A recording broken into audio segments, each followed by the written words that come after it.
Good morning. This is Jason Dean coming live at you again for a brand new Film Fanatic show. It is December 3rd, first week of December. Christmas time is approaching, approaching quickly. We had our first snow day yesterday, so it was pretty cool. Being that I live in this amazing metropolis, Northport, don't get me wrong, I love where I live. It's beautiful. I wouldn't trade it for the world, really. I love being so close to the ocean. The ocean is like a 5 minute walk. And I actually love my location because where I live here in Northport because I'm pretty central. Like, the closest towns for me are Belfast, which is really close, and then Camden. So you have two nice, big towns that are really close, and I'm kind of in the middle. So, and I'm right on Route One, so it's easy to access that kind of stuff. So, also when it comes to snow, it's pretty easy traveling because I live right on the Route One, so that is usually always pretty safe. The other bonus too of it is that there's a couple of reasons why I love living here, but I also live right, where I live. I live about 5 minutes from where I work. I can make it to my job at the Montessori school in 7 minutes. It's pretty awesome. So there's that. And the other thing that I'm really, really fortunate for, which is probably the most important thing, is where I live here in Northport, I don't have any neighbors really. So I have my own little practice space. I built this little practice space years ago, probably like 10 years ago, on my property that I use as a rehearsal studio. And also, when I teach, I haven't been teaching in a while, but when I have private students, I've had a lot of private students over the years, but I'm not teaching right now. I had a few teach students over the summer, but anyway, I use that for that as well, and then I use it for just practicing, and then band rehearsal.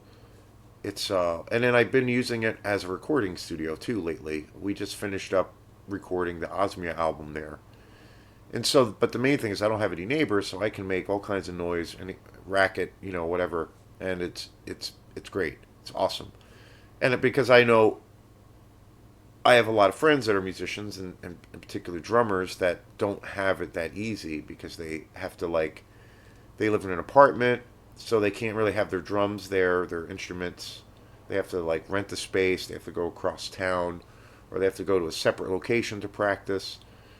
So there's it's tough being a musician and when you're living with people or especially drummer because drums are a very loud instrument or can be. So really, really fortunate. But the downside is my internet here. The negatives is that my internet goes pretty quickly. So my internet was down for 24 hours last night because we have a snowstorm. It happens a lot with if it snows, if it rains. But it just came back on, so knock on wood. So it's that part of it is a pain in the ass. But whatever, it could be a lot worse. But anyway, so I'm doing a show on a movie that I did do a review on, and uh, it's an amazing film. I only got it. I got it. I only got it a couple of years ago, and the movie is Razorback. It's a 1984 Australian exploitation movie, and I bought it. I think a couple of years ago. I got it on Blu-ray. I got this really beautiful edition, and it's just amazing. But I realized, going through my movies and what have you, I haven't really watched it. I only watched it once,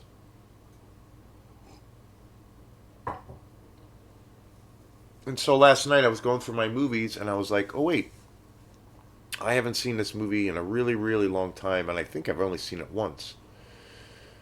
So I watched Razorback last night. So this is gonna be another review of this movie, but from a different angle. Because one of the things that I was really into and really impressed by and kind of taken aback by is the cinematography for Razorback. It's it's amazing. Like the way it's shot, the way it's lit. I was kind of blown away by it. And again, it was only my second time seeing it on Blu-ray. And there's a couple other things about this movie that I wanted to do shows on because I think this movie is really awesome and it's a great 80s exploitation movie. So, I'm going to probably do a few videos on certain things about this movie. Particularly, I want this show is going to be more about the cinematography of this movie. There's a real interesting history and story with the director of this film, so I might do a show on that as well. And then there's a really great iconic actor in this film that I might do a show on. The other thing that is pretty wild is, which I didn't realize until last night, that on this DVD that I have, there's actually the VHS version on it, and it's hilarious. You can really see the difference in the. Um, I watched a little bit of it last night, and it's like holy shit. So I might do a show on that too. So it's a really great movie that I don't feel is ever really talked about. I did like kind of a standard review on Razorback a few years ago. I think it was maybe 2 years ago or something like that. But really cool, really awesome exploitation movie. Super cheesy. It's like so. It's a pretty strange movie. It's a pretty strange movie because there's like this. One of the main characters, his wife, gets attacked by this giant, and this film is basically centered around this giant razorback pig that is this, killing all of these people in the Australian outback and is on this kind of rampage. And it appears to be like this, you know, uh, super, beast or that has these qualities that he's kind of like this mythical monster. And so the other thing too is this, and I watched the special features of this movie. The other thing is that this movie is such a Jaws ripoff. Like it is one. I think it's the very definition. This movie fits the very definition or description as to like what a exploitation movie is, and this movie completely rips it off. Like in every way, it's hilarious. I mean, Jaws came out in '75, and this came out in '84, and in the special features on this movie, they talk about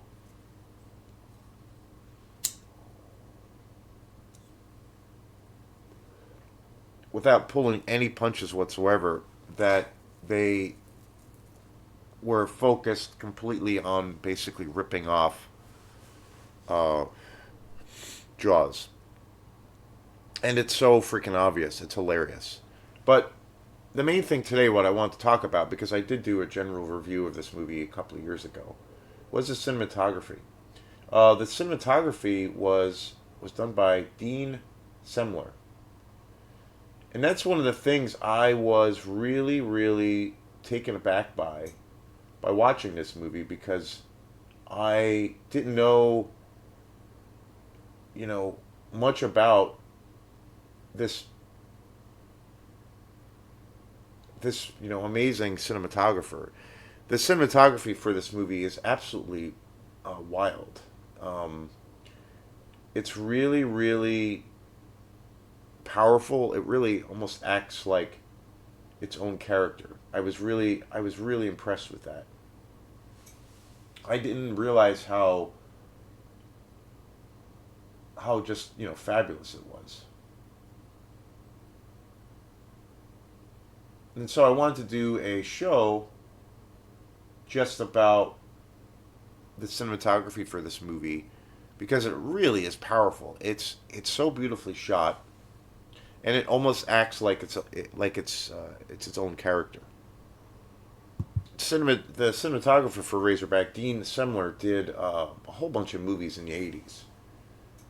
He's actually won a bunch of awards too, which is pretty wild.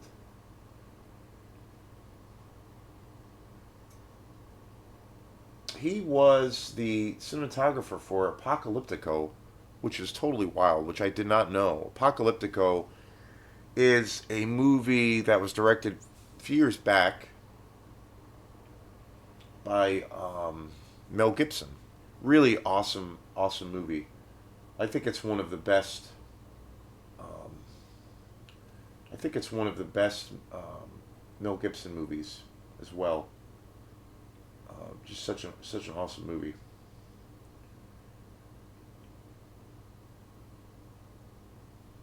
He also was the wild. I didn't realize Dean Semler was also the cinematographer for Dances with Wolves, which is fucking bananas. The Kevin Costner epic that, you know, basically when that film came out, which was 1990, um, just, clean house as far as the Academy Awards. Yeah, Dean Semler. Wow, wild. I didn't know that. And the other factoid that is just mind blowing about Dean Semler, he also did the cinematography for The Road Warrior in 1981. That's just wild. I mean, so, in looking him up, looking up Dean Semler, because I got this idea to do a show on the cinematography and Dean Semler. I did not know who his name was. That happens a lot with films where, you know, um, two cinematographers that I really really love and that I have talked about before, and I do believe I've done shows on, where they are like, obviously when it comes to a film, the director more or less gets he's in the spotlight, so he's often talked about the most when a new film comes out.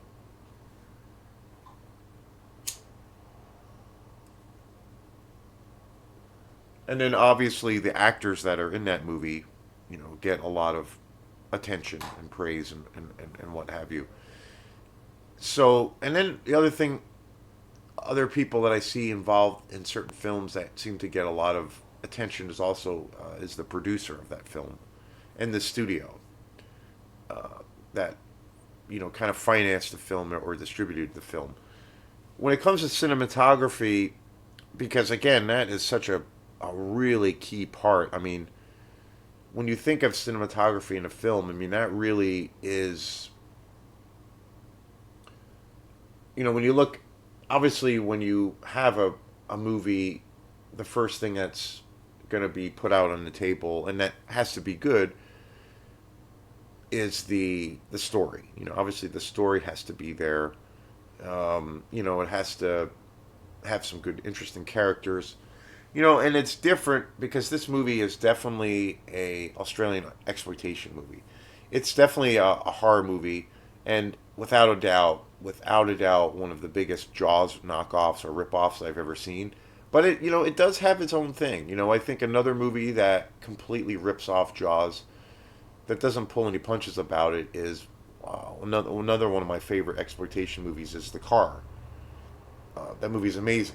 I also own that on Blu-ray, and I've done multiple shows on that before. And that's a total Jaws knockoff. And there's countless, Grizzly. Grizzly's another one, which is another amazing exploitation movie that totally rips off Jaws. I mean, Jaws is one of the most iconic films ever, and also Maniac. Maniac, my favorite slasher film. That movie's in a very different territory, but that movie was really um, inspired. That Jaws really inspired Bill Luswig to make Maniac. I mean, the whole opening sequence of Maniac is totally Jaws. Like, takes place at the ocean, and it's literally the same fucking thing. It's hilarious, even though that movie goes into different territory. Compared to like The Car or Razorback, where it's really, in a lot of ways, I mean, let's be real, it's kind of a carbon copy of Jaws in that, and used Steven Spielberg's masterpiece as like a blueprint to just remake it, but with a way lower budget. Maniac, it's a little bit different because Bill Luswig has talked about that movie being really inspired. He wanted to make this like slasher serial killer movie, but he wanted to make it like the killer is this kind of this man-eating, woman-eating machine, like a shark. And so the first opening sequence of Maniac is literally the same opening sequence to Jaws, with the setting being in the ocean and someone gets killed. But these other two movies, especially Razorback, it's very different. And when it comes to cinematography, I mean, there are two really well-known cinematographers, and I have seen them get lots of praise and lots of uh, accolades. They have won many awards, and rightfully so. But they're kind of like in the world of cinematographers, like they're, I guess you could say, they're household names. Like they're really well known, and two of them, probably my favorite cinematographer of all time is Dean Cundon, who has um, he's been the he was the cinematographer on virtually every John Carpenter movie. Real interesting style, very distinct style, and I've done shows on Dean Cundon before. He's amazing, and so he's probably my favorite cinematographer. But he's really well known. He's like, for a cinematographer, which typically isn't like uh, a role like you know for someone, isn't a cinematographer isn't usually put into like rock star status, like say John Carpenter. But Dean Condon's definitely the exception of that. Really, really, very high profile, very well known for a cinematographer. But he's amazing. He's pretty much my favorite. And then another cinematographer that is hugely, hugely popular, really iconic, and also just a genius is Roger Deakins. Roger Deakins has won a bunch of Academy Awards, and he's probably most well known for all of his cinematography work for the Coen brothers. I mean, he's done all. I think he did all of the classic Coen brothers. Miller's Crossing, Fargo, Blood Simple. I mean, uh, every movie. No Country for Old Men. Amazing.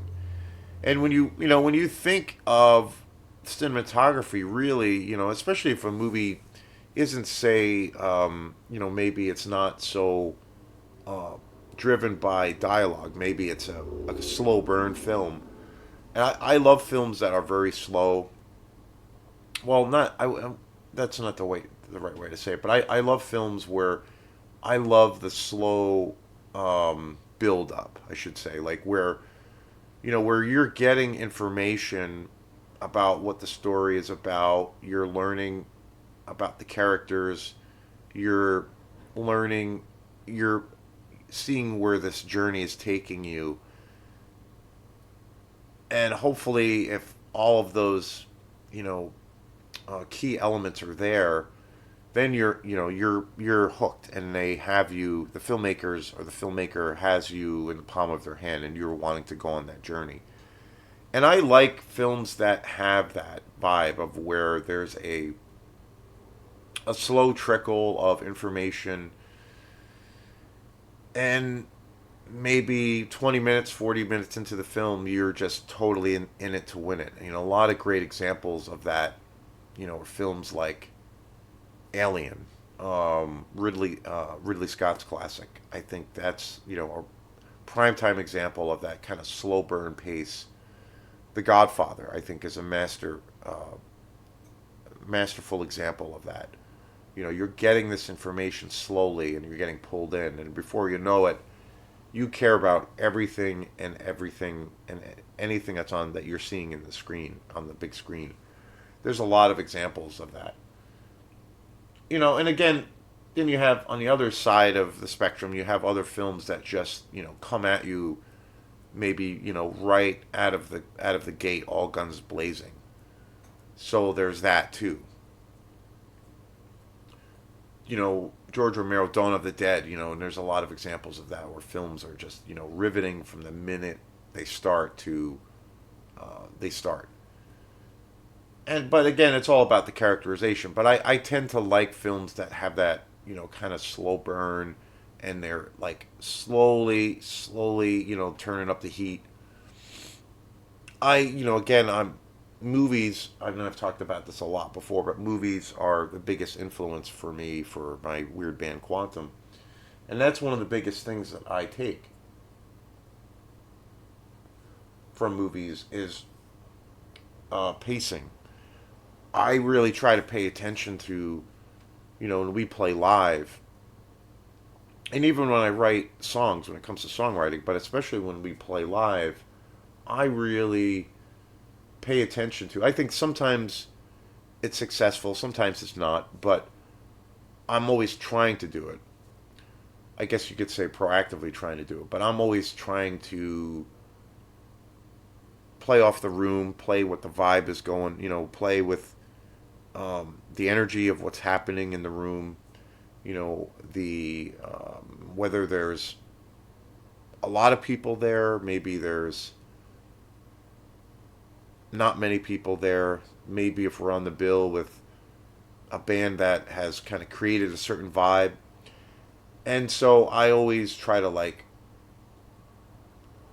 really tap into that. I don't That's one of the reasons we never use like a traditional set list. Like I never go in with like say, 5, 7 or 10 songs where it's like here we go, these all the songs are rehearsed, ready to go, and let's just do it and run through the set. Because most of the time, in live settings with bands, that's kind of what happens, where you have a set list and you've rehearsed the songs. Hopefully, the songs are together, and then you just go and play your set. But with Quantum, I don't usually do that because I really like to try to like build. I love the idea of building something from nothing and trying to really create a vibe.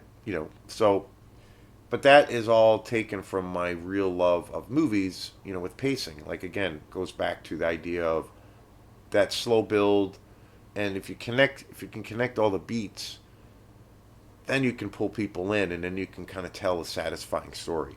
That's kind of how I think about live performance. But anyway, and when it comes to cinematography, you know, in those cases of films that do have a slow pace, cinematography is so powerful. Like it really is this thing of where it's pulling you in.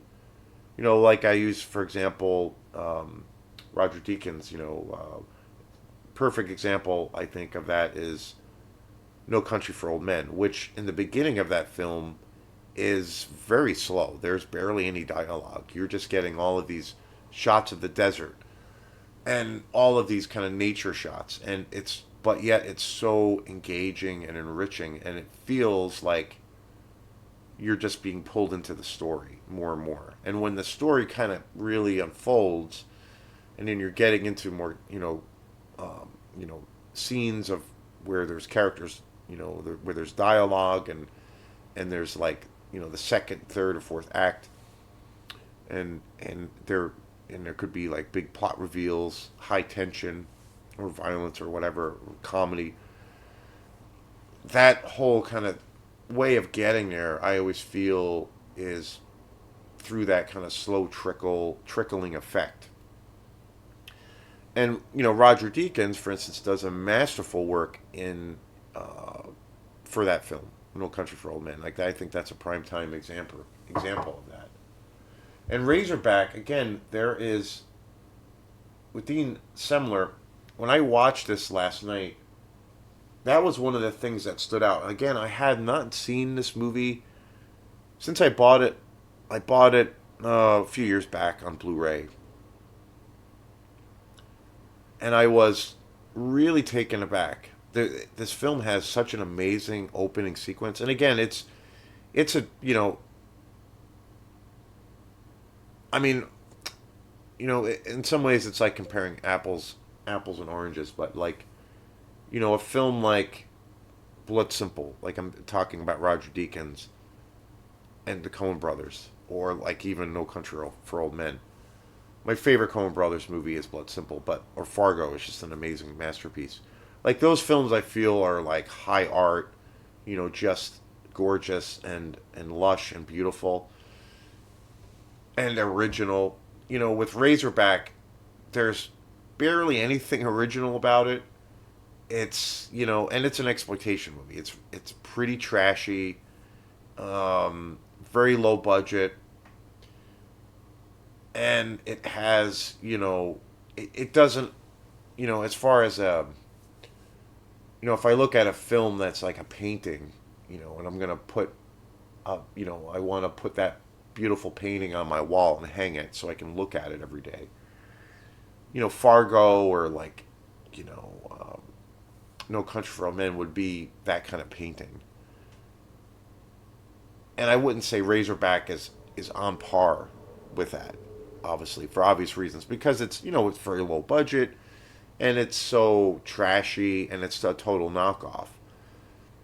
But it's different for me with a movie like this because I naturally gravitate to this kind of a film because I want to see it. I naturally want to see it more or just watch it all the time because it's to me it's like gets right to the bone, heart and soul as to like why I go to the movies or why I watch a movie because it's pure escapism. And I love the wackiness of it. I love, like I've described it before, I love the rawness of it, of an exploitation movie, and in particular with this movie. And again, I'm not demeaning or diminishing my love of like high art films, but I think when it comes to exploitation movies, there's a real fun aspect to it. And it's real simple. I love, I did a podcast a while ago and met with this really cool guy, Matthew Littlefield, and we talked about that. I remember him asking me like, why is it that you love these kinds of trashy movies so much, and you love big sweeping Hollywood epics, but why is it that you love these movies in particular so much? And I said, well, to me, it's just raw and it's just like in your face.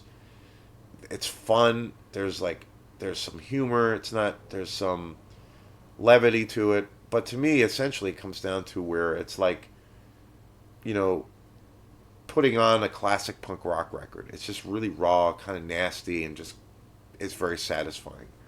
It's not an intellectual thing. You just, it's just you're in for a good ride, and that's why I really love this movie, Razorback. Like it's really simple. It's a total knockoff of Jaws. But watching this last night, I was really blown away by the cinematographer, by Dean Semler. And again, that doesn't diminish. I do think one of the things I have come to realize since I've really become a big fan, and these are movies. The world of exploitation are movies that I've always loved. I've always loved since I was a kid. But it wasn't until like on the more recent side of where you have the explosion of all these boutique labels, and they've been putting out all of these trashy movies in like in these immaculate editions, and I've been just diving into these movies. And one of the things that's been happening for me is that with a lot of these movies, they're trashy and they're like lowbrow movies or whatever. But there's some of these movies have a certain quality that I do consider that could be or could be considered like high art. There is something really beautiful about certain films. I did a show on uh, the what the heck is the name of it? I can't remember the name of it. On I did a show recently on Blood Brides of the Blood Mummy.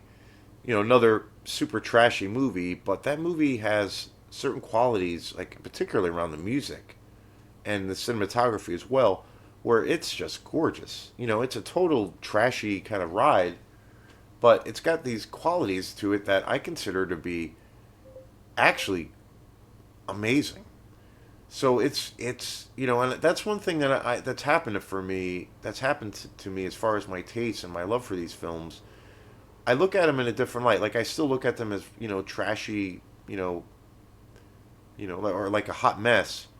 But there's certain things around certain of the certain qualities of some of these films that wow, it is really great. And I've seen this thing of where I could see people who you know don't take these kinds of movies seriously. Like if they see a certain collection of some of these exploitation movies because maybe the cinematography is so beautiful or the music is so beautiful or what have you.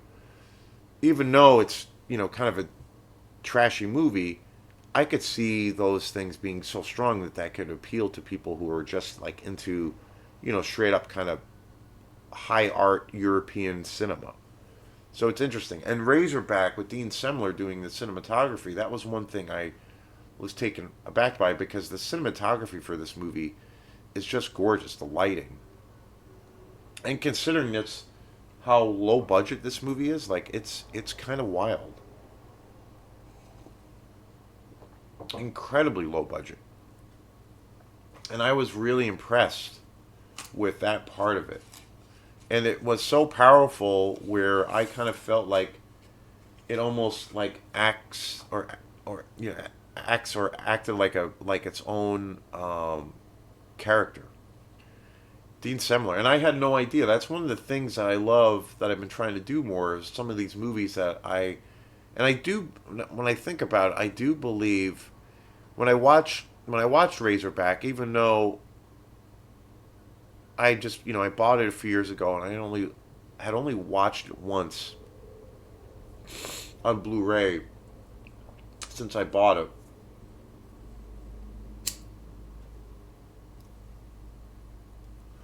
I do think that I I'm pretty sure I saw this movie a few times as a kid because there's certain things about it that were like, oh wait, I kind of remember this. Certain things that stood out, and which is probably true because that would have been correct. The timeline when I was getting into a lot of horror movies, and I got exposed to a lot of these movies. At that age and that time period.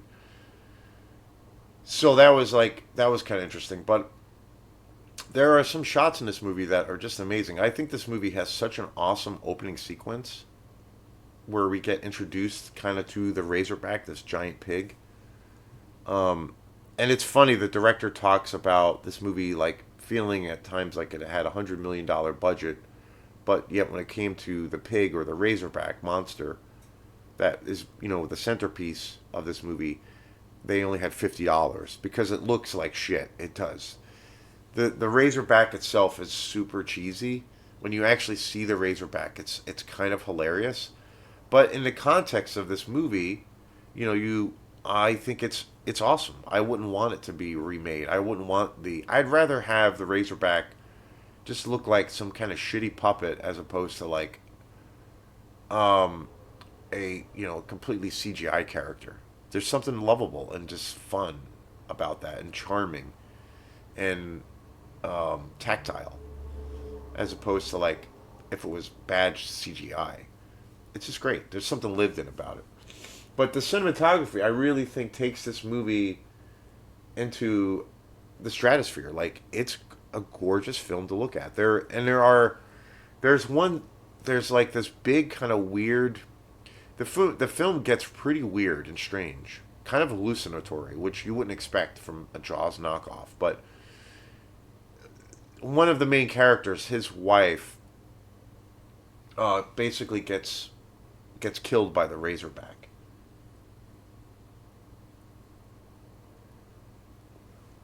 And he kind of goes on this search or this quest to try to find her. Her body goes missing. He has no idea where she is.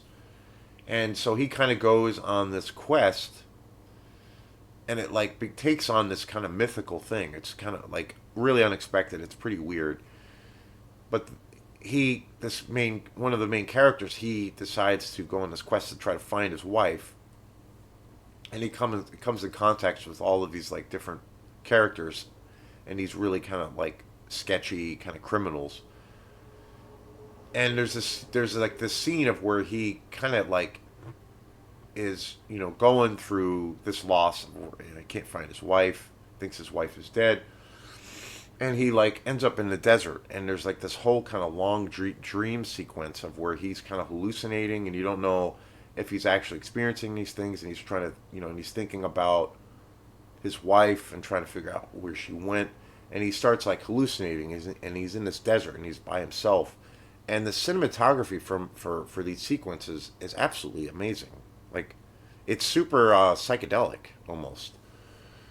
And I was kind of blown away by that. Like, I forgot that the film kind of went into that territory, and it gives it this very, almost art house quality. Like, it's actually beautiful, and it gives it this really original vibe, because at the core it's a pure, Jaws knockoff, ripoff.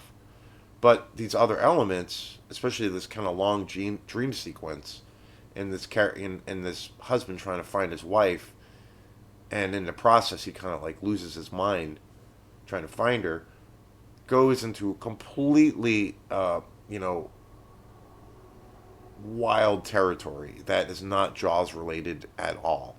So it gives it a real heavy dose of originality, and that's really due, well, the writing, but it's really due to Dean Semler's cinematography, because it's really beautiful. The lighting and the use of shadows that he incorporates into the way he sets up a scene is really beautiful, and you really get to see a lot of the desert, the natural kind of lighting, the countryside in Australia. Because again, and again, doing some research on Dean Semler, I didn't know he was the cinematographer for Dances with Wolves, which is crazy, fucking nuts. I love that movie to death, and Apocalyptico, which I think is one of the best Mel Gibson movies ever too.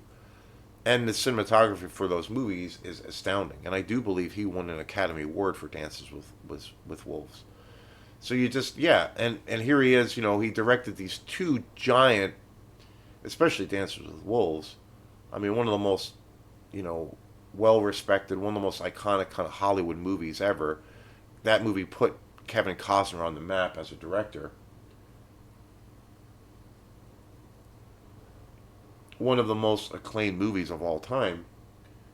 And here he is, this Australian cinematographer, and he worked in the world of exploitation doing Razorback. I mean, wild, wild. So that was all those reasons was like, I should do a show on on the cinematography for this movie, because it's super cool, real interesting story. Taking a deep dive in a movie you love, you just don't know what you'll find out, and it's super super cool and interesting. So thanks again, and we will see you next time. Peace.